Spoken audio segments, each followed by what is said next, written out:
రంగారెడ్డి జిల్లా షాద్నగర్ లో ఉద్రిక్త వాతావరణం నెలకొంది. నాగర్ కర్నూలు జిల్లా గురుకుల డిగ్రీ కళాశాల షాద్నగర్ నూర్ కాలేజీలో కొనసాగుతుంది ఈ ఘటన. ఇక ప్రిన్సిపల్ శైలజ అనుచితంగా వ్యవహరిస్తుందని, పరీక్ష ఫీజులు బలవంతంగా వసూలు చేసిందని, పెళ్లైన విద్యార్థులు కట్నంలో 10,000 రూపాయలు ఇవ్వాలంటూ డిమాండ్ చేస్తుందని విద్యార్థులు ఆరోపిస్తున్నారు. ఇక స్నాక్స్ ను ఇళ్లకు తీసుకువెళ్తుందని కూడా ఆరోపణలు చేశారు. ఆగ్రహించిన విద్యార్థులు 3 కిలోమీటర్ల దూరం నడిచి షాద్నగర్ ముక్కికూడలిలో ధర్నాకు దిగారు.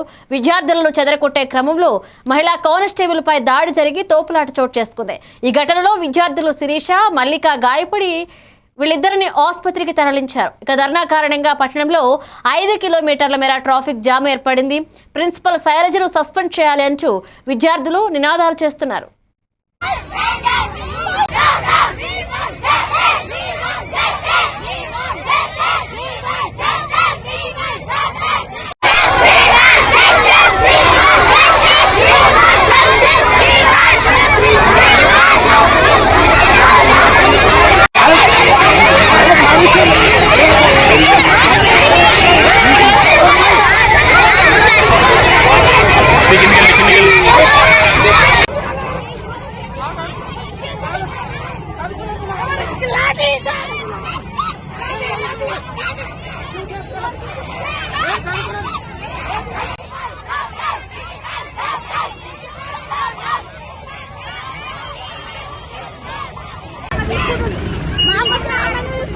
మా దగ్గర ఫీజులు మళ్ళీ చేస్తూ ఏ హాస్టల్లో ఫీజు కట్టాలో మేము ఫీజు కట్టాం. గవర్నమెంట్ నుంచి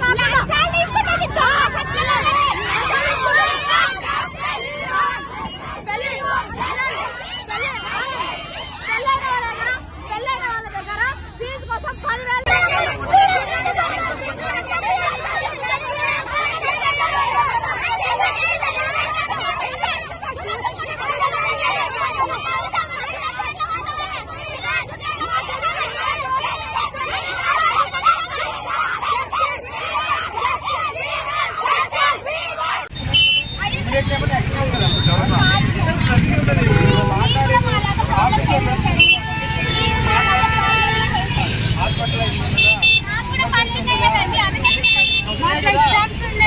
మాకు